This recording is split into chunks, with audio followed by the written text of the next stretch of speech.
Semester break মানেই ঈদের ছুটি। ছুটি পেলে কি আর থাকা যায় পাবনায়? তাই চলে এলাম রংপুরে। শুধু বাসা আসার জন্য ঘুম থেকে উঠেছিলাম ঠিক 4টায়, যেন বাস মিস না হয়, কারণ বাস মিস হয়ে গেলে বাসা আসতে আসতে আমার একদম রাত হয়ে যাবে। এত সকালে স্বাভাবিকভাবেই পথঘাট কিছুটা ফাঁকা।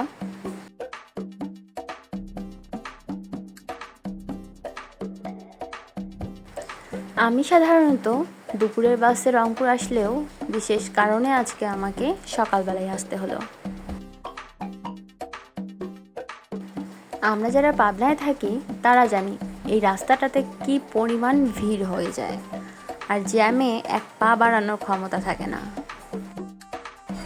প্রথমবার এই বাসটাতে যাওয়ায় কাউন্টার কোথায় এটা অবশ্য আমি জানতাম না। খুঁজতে খুঁজতে সময়ই শেষ হয়ে যাচ্ছিল আর চিন্তা শুধু বাড়ছিল। যাই হোক, অবশেষে পেয়ে গেছি।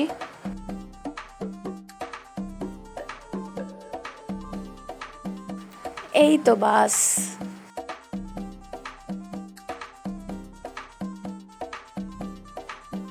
বাসে উঠে দেখলাম আমিই প্রথম যাত্রী।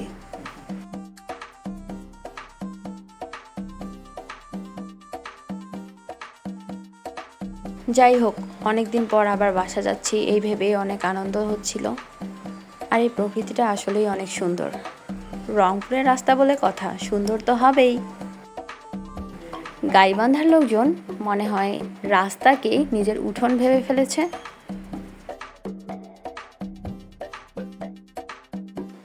যাই হোক, এখন চলে এসেছি রংপুরের কাছেই।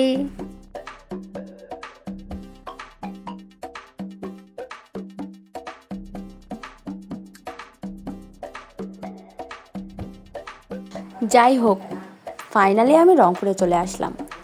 কি যে আনন্দ লাগছে।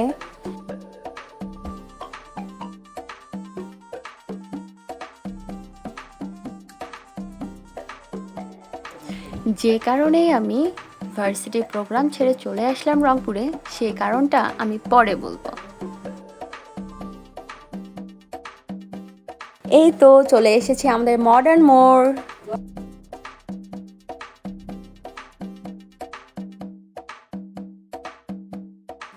রাস্তাটা সুন্দর না? দেখুন তো।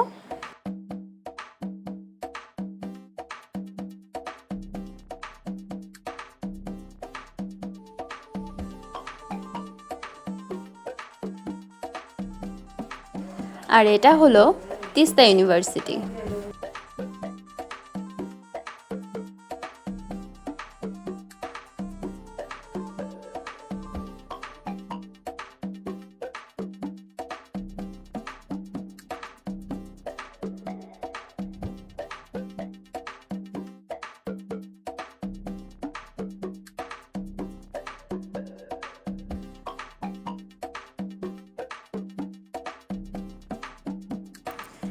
আমি শুধু বারবার সময় দেখছিলাম।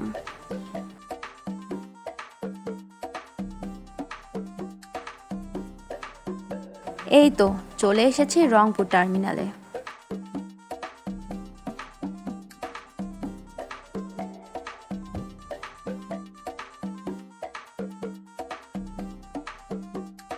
বাস থেকে নেমে আমি রিক্সা খুঁজছিলাম।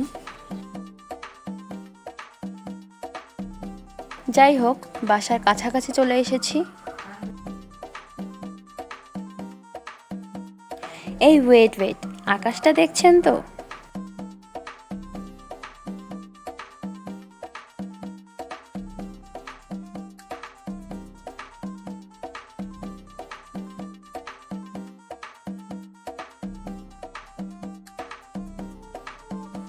ফাইনালি চলে আসলাম বাড়িতে।